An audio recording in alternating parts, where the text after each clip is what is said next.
امنیت و بازسازی در روی سکه است که ثروت فردای افغانستان را ضرب می‌زند. مردم به ویژه جوانان افغانستان صاحبان راستین این سرمایه بوده و حفاظت از این سرمایه نیازمند صاحب هوشیار و امنیت دوامدار می باشد. در زمینه امنیت نیروهای نظامی ناتو با مردم افغانستان همکاری دارند و همان گونه که امنیت به تمام عرصه‌های زندگی پیوند داشته، ناتو نیز به حیث تامین کننده امنیت به جوانب مختلف زندگی مردم توجه دارد. به گونه مثال، راه اندازی کنفرانس زیر عنوان محصلین افغانستان بازسازی و امنیت دوامدار به گردانندگی مؤسسه آیزک افغانستان نمایانگر حمایت و همکاری ناتو به جوانان دانشجوی افغانستان است.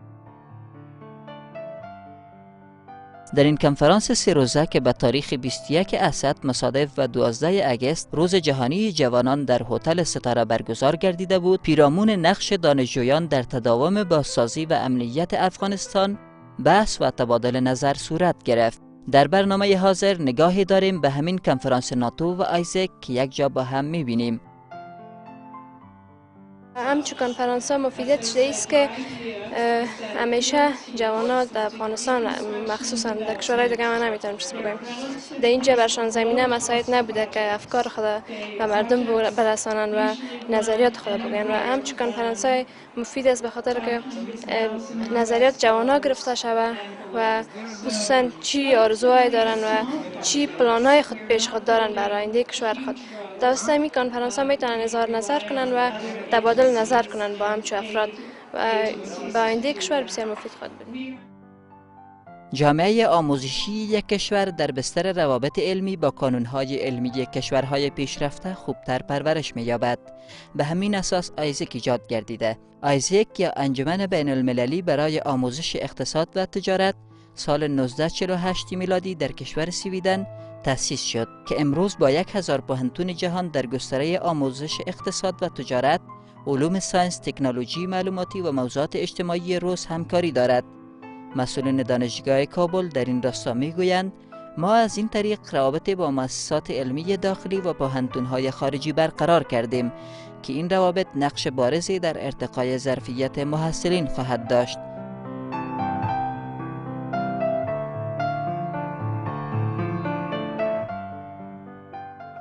پوهنتون کابل خوشبختانه به حیث پوهنتون مادر در افغانستان در ظرف 5-6 سال اخیر پروگرام های مختلف علاوه بر پروگرام های معین درسی خود روی دست گرفته که در این پروگرام ها در پرورش و رشد فکری، علمی و عملی، کسب مهارت ها، ارتقای سویه و ارتقای ظرفیت جوانان استفاده می کند.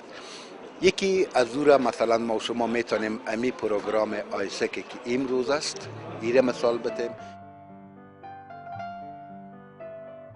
امنیت بسیاری چالش‌های فراروی آموزش، تحصیل و کار را از میان برداشته و برای رشد و ترقی اجتماع لازم پنداشته می شود.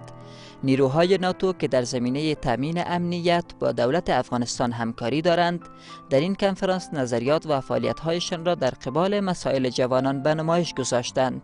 لارس جانسن مشاور ناتو در پیوند به بازسازی و امنیت و سهم جوانان چنین اظهار نظر کرد: امنیت و ترقی با هم مرتبطند. در زمینه امنیت ناتو و نیروی نظامی افغانستان با افغانها همکارند و در مورد ترقی و انکشاف افغانستان جوانان و محصلین هستند که بیاموزند، تلاش ورزند و کار کنند تا کشورشان آباد شود و پیشرفت نمایند. هماهنگی دولت و سکتورهای خصوصی برای اشتغال و استخدام جوانان دانشجو رشته مسائل است که در راه تقویت و خودکفایی جوانان تاثیرگذار می باشد. در این زمینه جمال ناصر نورزی رئیس نیو دنیا تلکام چنین نظر دارد: امروز بدون اشتراک فعالانه جوانها من مطمئن هستم که افغانستان یک آینده خوبی را دارا نمی باشه و جوانای کشور است که تعداد و بنیاد آینده پر افتخار و پیشرفتی افغانستان بنا می‌نهند و ضرورت به این است که ما زمینه کار و زمینه سمگیری جوانان را در قسمت آبادی وطن فراهم بسازیم. بدون شک جوانان دانشجو امید فردای کشورند. پس توجه به اینها شاخصه های نیکوی یک جامعه فعال را به نمایش می‌گذارد. یکی از راهکارهای رشد سویه دانشجویان راه اندازی همچو کنفرانس ها و کارگاه هاست. این که دانشجویان در این مورد چی نظر دارند بیایید از زبان خودشان بشنویم.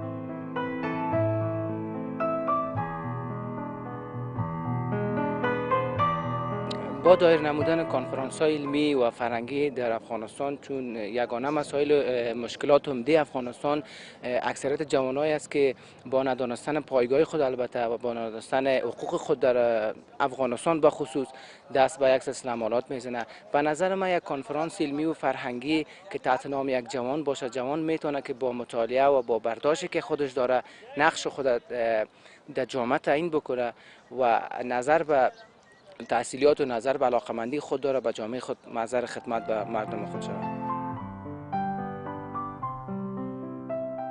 خانم نادیا مارسن، مسئول معلومات ناتو در امور آسیای میانه و کشورهای همجوار، نقش دانشجویان را ارزنده خواند و گفت جوانان دانشجو باید از آموخته‌های خود استفاده اعظمی نمایند و در آموزش و تحصیل در رشته‌های مربوطه‌شان تلاش ورزند و بعد در تقویه مهارت‌هایشان بکوشند تا بتوانند در رشد و انکشاف اجتماعی و بازسازی کشورشان سهم سازنده داشته باشند. بخش دیگر کنفرانس اشتراک کنندگان سوالات خویش را در موارد امنیت، بازسازی و تحصیلات عالی مطرح ساختند که در مقابل آقای هلگا باله، افسر نظامیان جرمنی نیروهای آیساف، خانم مرسن مسئول معلومات ناتو و ودان فراهی مسئول آیزک افغانستان به پرسش‌های دانشجویان پاسخ گفته و معلومات دادند. همچنان بحث و گفتگو میان محصلین و نمایندگان مؤسسات را اندازی گردید که در آن نمایندگان مؤسسات پلان‌ها و کارکردهایشان را در قبال مسائل جوانان تشریح کردند.